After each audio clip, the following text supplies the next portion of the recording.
Details చూస్తే BRS నుంచి వలసలు కొనసాగుతుండటంతో పరిస్థితి చక్కదిద్దేందుకు పార్టీ ప్రాధాన్యతనిస్తోంది.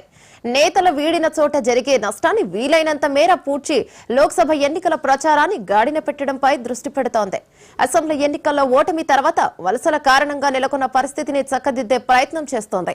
కీలక నేతలు పార్టీని వీడిన చోట సమన్వయకర్తల నియామకత్వంతో క్యాడర్ను ఏకతాటిపైకి తెచ్చేందుకు ప్రయత్నిస్తోంది. ద్వితీయ శ్రేణి నేతలు కార్యకర్తలు నైరాశ్యంలో కూర్చోకపోవడంలో వారిలో ఉత్సాహాన్ని నింపి లోక్సభ ఎన్నికల ప్రచారంలో భాగస్వాములను చేసేలా ప్రణాళికను అమలు చేస్తోంది. గడిచిన ఏడాది కాలంగా 48 అసెంబ్లీ నియోజకవర్గాల్లో పలువురు కీలక నేతలు పార్టీకి దూరమయ్యారు. సిట్టింగ్ ఎంపీలు, మాజీ మంత్రులు, ఎమ్మెల్యేలు, ఎమ్మెల్సీలు, మాజీ ఎమ్మెల్యేలు, పలువురు జిల్లా పరిషత్, మున్సిపల్ చైర్మన్లతో పాటు గ్రేటర్ హైదరాబాద్ మేయర్, మాజీ మేయర్ తదితరులు ఈ జాబితాలో ఉన్నారు.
కరీంనగర్ ఎంపీ స్థానం కోసం ప్రధాన పార్టీలు దూకుడు పెంచాయి. ఆ స్థానంలో కాంగ్రెస్ ఇంతవరకు అభ్యర్థిని ప్రకటించలేదు. దీంతో క్యాడర్లో అయోమయం నెలకొంది. మరోవైపు బీజేపీ ఎంపీ అభ్యర్థి బండి సంజయ్ ఎన్నికల ప్రచారంలో దూకుడును పెంచారు. గెలుపు తన్నదేనని, ఎంపీగా గెలిచి మంత్రిగా తిరిగొస్తానని బండి ధీమాను వ్యక్తం చేస్తున్నారు. ఇదిలా ఉంటే రోజు రోజుకు ప్రజల్లో ఉనికిని కోల్పోవడంతో బీఆర్ఎస్ అభ్యర్థి గుండెలో గుబులు మొదలైంది. మరి బీఆర్ఎస్ కరీంనగర్ లో కనుమరుగయ్యేనా?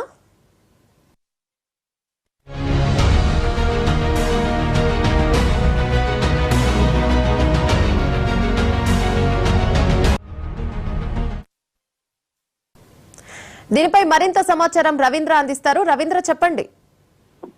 యమున, కరీంనగర్ సంబంధించిన ఎంపీ స్థానం కోసం ఇప్పటివరకే అధికార ప్రతిపక్ష పార్టీలకు సంబంధించిన నేతలైతే ప్రచారాలను ముమ్మరంగా కొనసాగిస్తున్న పరిస్థితి కనబడుతుందని చెప్పవచ్చు. ప్రజెంట్ ఎంపీగా కొనసాగుతున్న బండి సంజయ్ గతంలో ఎంపీగా ఉండడం, ఇప్పుడు బీజేపీ పార్టీ నుంచి వెళ్ళి ఎంపీ అభ్యర్థిగా కొనసాగుతున్నాడు. కాబట్టి అతను ముందుగానే 7 నియోజకవర్గాల్లో, అంటే ఎంపీ సెగ్మెంట్ సంబంధించిన 7 నియోజకవర్గాల్లో పాదయాత్ర చేపట్టడం, ప్రజల దగ్గరికి తిరగడం, రోడ్ షోలు ఇటువంటి నిర్వహిస్తూ ఒకవైపు ప్రజల్లో దూసుకుపోతున్న పరిస్థితి అయితే కనబడుతుందని చెప్పవచ్చు. అతను ఎంపీగా గెలిచి మళ్లీ మంత్రి పదవి కూడా తెచ్చుకుంటాననే కోణంలో ప్రచారం ముమ్మరంగా కొనసాగిస్తున్న పరిస్థితి కనబడుతుంది. బీజేపీకి ఆదరణ ఎక్కువ లభిస్తుందని ఒకవైపు బండి సంజయ్ అంటుంటే, మరోవైపు కాంగ్రెస్ పార్టీకి సంబంధించిన అభ్యర్థిని ఇంకా ఇప్పటి వరకు ప్రకటించకపోవడంతో మాత్రం కాంగ్రెస్ వర్గాల్లో కొంచెం గుబులు పెట్టుకున్న పరిస్థితి అయితే కనబడుతుందని చెప్పవచ్చు. ఇంకా ఎన్నికల సమయం గడువు అనేది ముందరికి వస్తుంది. ఒకవైపు నామినేషన్ల పర్వం కూడా ముందరికి వస్తున్న పరిస్థితుల నేపథ్యంలో ఇప్పటి వరకు కాంగ్రెస్ పార్టీకి సంబంధించిన అభ్యర్థి ఎవరన్నది కూడా ప్రకటించకపోవడం, ఒక ఇద్దరి పేర్లు అయితే తెరపైకి రావడం, ఒకవైపు ప్రవీణ్ రెడ్డి, అదేవిధంగా రాజేందర్ రావు అని తెరపైకి వస్తున్న నేపథ్యంలో మరి వీళ్ళిద్దరిలో టికెట్ ఎవరికి ఖరారు చేస్తారు, ఒకవేళ వచ్చినట్టయితే ఈ షార్ట్ పీరియడ్ లో వాళ్ళు ఎంత వరకు ఓట్ బ్యాంకును వాళ్ళపైకి తెంపుకునే అవకాశం ఉంటుందనే కోణంలో మాత్రం కాంగ్రెస్ వర్గాల్లో ఒక గట్టి చర్చ జరుగుతుంది. అంటే ఇక్కడ దాదాపు 7 సెగ్మెంట్ లో చూసుకుంటే దాదాపు కాంగ్రెస్ పార్టీకి సంబంధించిన ఎమ్మెల్యేలే ఎక్కువగా ఉన్నారు. ఒకవైపు మరి కాంగ్రెస్ పార్టీకి సంబంధించిన అభ్యర్థిని ప్రకటిస్తే వాళ్ళు గెలిపించుకునే దిశగా పోతారా, లేదంటే ఇంకా అభ్యర్థిని ప్రకటించకపోవడంతో చాలా వరకు తక్కువ ప్రేడ్ ఉంది కాబట్టి ఏ విధంగా ఉంటుందనే కోణంలో మాత్రం కాంగ్రెస్ లో ఒక గుబులైతే మొదలైందనే చెప్పొచ్చు. మరోవైపు చూసుకుంటే ఆ బీఆర్ఎస్ పార్టీ తరఫు నుంచి గతంలో ఆ ఎంపీగా గెలిచిన వినోద్ కుమార్ ఆ గతంలో చేసిన అభివృద్ధి పనులు నన్ను గెలిపిస్తాయనే కోణంలో ఒకవైపు వినోద్ కుమార్ అయితే ప్రచారాన్ని ముమ్మరంగా కొనసాగిస్తున్న పరిస్థితి అయితే కనబడుతుందని చెప్పొచ్చు. కానీ తెలంగాణ వ్యాప్తంగా మనం చూసుకుంటే ఇప్పటి వరకు బీఆర్ఎస్ పార్టీకి సంబంధించి ఎమ్మెల్యే స్థానాలు పోవడం, ఒకవైపు కాంగ్రెస్ అధికారంలోకి రావడము, బీఆర్ఎస్ కొంచెం చితకల పడిపోవడంతో కూడా ఆ కాంగ్రెస్ వర్గాల్లో వాళ్ళది ఎక్కువ మెజార్టీ ఉందనే కోణంలో మాత్రం ఇటు బీఆర్ఎస్ సంబంధించిన అభ్యర్థులు అయితే కొంతమంది ఇప్పటికే కాంగ్రెస్ తీర్థం పుచ్చుకోవడం, కాంగ్రెస్ లో విలానాలు అవుతున్నాయి. కాబట్టి బీఆర్ఎస్ పార్టీకి సంబంధించి ఎంతవరకు ఆదరణ లభిస్తుంది, ఇతను ఎంత ప్రచారం చేసినప్పటికీ కూడా మరి ఎంతవరకు బీఆర్ఎస్ పార్టీ రాణించగలుగుతుంది అనే కోణంలో మాత్రం ఇంకొకటి అదొక చర్చనీయ అంశంగా మారుతున్న పరిస్థితి కనబడుతుంది. రోజు వారిగా క్యాడర్ కూడా తగ్గిపోయే అవకాశాలు అయితే బీఆర్ఎస్ లో కనబడుతున్న పరిస్థితి కనబడుతుందని చెప్పొచ్చు. అంటే ఈ కాంగ్రెస్ అభ్యర్థిని గిట్ట ఒకవేళ ఇక్కడ ఎంపీ అభ్యర్థిగా ఎవరిని ప్రకటిస్తారనేది తేలినట్టయితే ఒకవైపు ఆ బీజేపీ కాంగ్రెస్ మధ్యనే పోటాపోటీ నెలకొనే అవకాశం కనబడుతుంది. బీఆర్ఎస్ మాత్రం థర్డ్ ప్లేస్ కు పోయే అవకాశం ఉందని ఇప్పటివరకు జరుగుతున్న ప్రచారాలను బట్టి స్పష్టంగా కనబడుతున్న పరిస్థితి అయితే కనబడుతుంది చెప్పొచ్చు. ఎవరి ధీమా వాళ్ళు వ్యక్తం చేస్తున్న కోణంలో మాత్రం కాంగ్రెస్ ఇంకా ఇప్పటివరకు అభ్యర్థిని అయితే ప్రకటించని పరిస్థితి కనబడుతుంది. బండి సంజయ్ మాత్రం అతను ఇప్పటివరకే 7 నియోజకవర్గాలు తిరగడము, ప్రజల్లో మమేకం అవడం, ఒకవైపు తను చేసిన అభివృద్ధి పనులు అయితే ఉన్నాయో వాటిని ప్రజల్లోకి తీసుకువెళ్తూ అదేవిధంగా ప్రజా ఆదరణ నాకే ఉంది, ఎంపీగా నేను మళ్ళీ గెలుస్తాను, ఒకవైపు మంత్రిగా వస్తాననే కోణంలో కూడా అతను ప్రచారాన్ని ముమ్మరంగా కొనసాగిస్తున్న పరిస్థితి అయితే కనబడుతుందని చెప్పవచ్చు. ఈ 3 పార్టీల మధ్య మాత్రం పోటీ నడిచే అవకాశం కనబడుతుంది. బీజేపీ మాత్రం ఇప్పుడైతే దూకుడు పెంచింది, ముందు స్థానంలో కనబడుతున్న పరిస్థితి అయితే ఉందనే చెప్పవచ్చు. యామిని.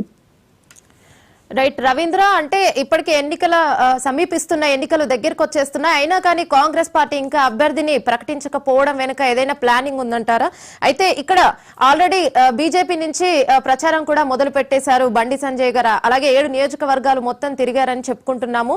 అయితే ఇప్పటికి ఇంకా కాంగ్రెస్ అభ్యర్థిని ప్రకటిస్తే అలాగే బీఆర్ఎస్ ఇంకా చతికిల పడిపోయిందని చెప్పొచ్చు. బీఆర్ఎస్ అభ్యర్థిని ప్రకటించిన అక్కడ ప్రజల్లో ఇక మళ్ళీ బీఆర్ఎస్ అభ్యర్థి ప్రకటించినా కూడా గెలుస్తారనే నమ్మకం ప్రజల్లో కూడా అక్కడ తగ్గిపోయిందని చెప్పుకోవచ్చా మనం? ఎస్, మీరు అన్నట్టుగా ఇప్పటివరకు ఒకవైపు బీజేపీ అయితే దూకుడు పెంచింది, ప్రచారం ముమ్మరంగా కొనసాగిస్తుంది, మేమే గెలుస్తామనే ధీమా వ్యక్తం చేస్తున్న పరిస్థితుల నేపథ్యంలో బీఆర్ఎస్ అయితే ఇంకా ఎంత ప్రచారం చేసినా గానీ తడుస్థానంకు పోయే అవకాశం కనబడుతుందనే ఇక్కడ ప్రచారం అయితే కనబడుతుంది. అదేవిధంగా కాంగ్రెస్ పార్టీకి సంబంధించి అభ్యర్థిని ఇప్పటి వరకు ప్రకటించకపోవడం ఇది చాలా వరకు కాంగ్రెస్ వర్గాల్లో ఒక చర్చ జరుగుతున్న పరిస్థితి అయితే కనబడుతుందని చెప్పవచ్చు. ఇప్పటివరకే స్థానికంగా ఇటు సిద్దిపేటకు సంబంధించి హుస్నాబాద్ గా మంత్రి పొన్నం కొనసాగుతున్నారు. ఒకవైపు పొన్నం సంబంధించిన అభ్యర్థిని బరిలో దించాలనే ఒక కోణంలో అక్కడ నడుస్తుంది. వాళ్ళు పొన్నం సంబంధించిన అభ్యర్థిని దీంట్లో ఎంపీ అభ్యర్థిగా తేవాలనే కోణంలో మాత్రం అక్కడ చర్చ జరుపుతున్నారు. అదేవిధంగా శ్రీధర్ బాబు ఉమ్మడి జిల్లా మంత్రి కాబట్టి శ్రీధర్ బాబు కూడా దీని యోచనలో ఉన్నారు. అంటే వీళ్ళిద్దరు అంటే ఇటు పొన్నము కొంచెం అడ్డుపడుతున్నట్టుగా కొన్ని వర్గాలు అయితే చెప్తున్న పరిస్థితి కనపడుతుంది. అంటే రేవంత్ రెడ్డి అధిష్టానం పైన ఒకవైపు చివరి ఎవరనేది మాత్రం అతను ప్రకటించే అవకాశం ఉంటుంది కాబట్టి మరి పొన్నం సంబంధించిన వ్యక్తిని ప్రకటిస్తారా అంటే ఇద్దరు పేర్లు అయితే ఇక్కడ ప్రధానంగా వస్తున్నాయి. ఒకవైపు అలిగిరెడ్డి ప్రవీణ్ కుమార్ హుస్నాబాద్ నుంచి వెళ్ళి పొన్నం ప్రభాకర్ చేస్తున్న టైంలో ఎమ్మెల్యేగా అతనికి ఇవ్వడము, అలిగిరెడ్డి ప్రవీణ్ ఒకవైపు అప్పుడు మెప్పించి పక్కకు పెట్టిన పరిస్థితుల నేపథ్యంలో మరి అరివిరెడ్డి ప్రవీణ్ కి ఇస్తారా లేదంటే రాజేందర్ రావు గతంలో 2009లో కూడా ఇక్కడ ఆ ఎంపీ అభ్యర్థిగా టీఆర్పీ నుంచి వెళ్ళి ఎంపీ అభ్యర్థిగా నిలబడము, దాదాపు చాలా వరకు ఓట్ బ్యాంకు సంపాదించుకోవడం. అయితే మరి వీళ్ళిద్దరి మధ్యలో ఇప్పుడు రాజేందర్ రావు కూడా ఇక్కడ కరీంనగర్ లోకల్లో ఉంటుంది కాబట్టి మరి రాజేందర్ వైపు మొగ్గు చూపుతారా, రాజేందర్ వచ్చినట్టయితే ఎంతవరకు ప్రజల్లో ఆదరణ చూరగొంటారు, అదేవిధంగా 7 నియోజకవర్గాల్లో ఎక్కువ శాతం కాంగ్రెస్ పార్టీకి సంబంధించిన ఎమ్మెల్యే అభ్యర్థులు ఉన్నారు కాబట్టి ఎమ్మెల్యేలు వాళ్ళే ఉన్నారు కాబట్టి వాళ్ళు గెలిచారు కాబట్టి ఓట్ బ్యాంక్ ను ఎంతవరకు వీళ్ళ సైడ్ మలుచుకోగలుగుతారు అంటే ఇప్పటివరకు అభ్యర్థిని జాప్యం చేయడంతో ఇంకా ఎంతవరకు ఈ క్యాడర్ అనేది ఒకవైపు సందిగ్ధంలో నెలకొంటున్న పరిస్థితి కనబడుతుంది. ఒకవేళ అభ్యర్థిని ప్రకటించినట్టయితే కాంగ్రెస్ పార్టీకి సంబంధించిన అభ్యర్థి ప్రకటన అనంతరం మాత్రం ఎంతవరకు వీళ్ళు ప్రజల్లోకి వెళ్ళగలుగుతారు, ఆ ఓట్ బ్యాంక్ ను ఎంతవరకు వీళ్ళు తీసుకోగలుగుతారు. ఒకవైపు స్థానికేతరుడు అటు ప్రవీణ్ ఇటు ఇది స్థానికంగా ఇతను రాజేంద్ర రావు ఉన్నాడు కాబట్టి మరి ఎవరికి మొగ్గు చూపుతారు, ఎవరికి టికెట్ ఇస్తారనే కోణంలో మాత్రం రెండు వర్గాలుగా ఈ చర్చ జరుగుతున్న పరిస్థితి కనబడుతుంది. ఎట్టకేలకు ఎవరిని ప్రకటించినా కానీ మరి వాళ్ళు ఎంతవరకు కాంగ్రెస్ లో ఆ ఎంపీ స్థానాన్ని గెలిచే దిశగా వెళ్తారనేది మాత్రం ఒక చర్చనీయాంశంగా మారుతున్న పరిస్థితి కనబడుతుంది. ఇప్పటివరకే బీజేపీ పార్టీకి సంబంధించిన బండి సంజయ్ 7 నియోజకవర్గాలు తిరగడం, ఒకవైపు ప్రజల్లో మమేకం అవడం, ఎంపీగా కొనసాగడము, ఇటువంటి అన్ని కార్యక్రమాలు నడుస్తున్నాయి. కానీ ఇంకా ఇప్పటివరకు కాంగ్రెస్ పార్టీకి సంబంధించిన అభ్యర్థిని ప్రకటించకపోవడం తోటి కాంగ్రెస్ వర్గాలు మరి ఎంతవరకు ఇది ఎంపీకి సంబంధించిన అభ్యర్థి వచ్చినట్టయితే ఎంతవరకు వాళ్ళు రాణించగలుగుతారనేది మాత్రం ఒక హాట్ టాపిక్ గా మారిన పరిస్థితి కనబడుతుంది. టీఆర్ఎస్ అయితే ఇప్పటివరకు చూసుకున్నాం మనం, ఇప్పుడు తెలంగాణ వ్యాప్తంగా ఉన్న ధోరణే మళ్ళీ కరీంనగర్ లోనే కనబడుతున్న పరిస్థితి అయితే కనబడుతుందని చెప్పొచ్చు. ఎంత ప్రచారం చేసినప్పటికీ కూడా క్యాడర్ లో మాత్రం ఇంకా జోసులోని పరిస్థితుల నేపథ్యంలో మరి బీఆర్ఎస్ థర్డ్ ప్లేస్ వెళ్తారనే ఒక చర్చ గట్టిగా జరుగుతున్న పరిస్థితి అయితే కనబడుతుందని చెప్పవచ్చు. కాంగ్రెస్ అభ్యర్థి ప్రకటించినట్టయితే మాత్రం పోటాపోటీగా నడిచే అవకాశం అయితే కనబడుతుందని చెప్పవచ్చు. Yamini. Right, thank you Ravindra.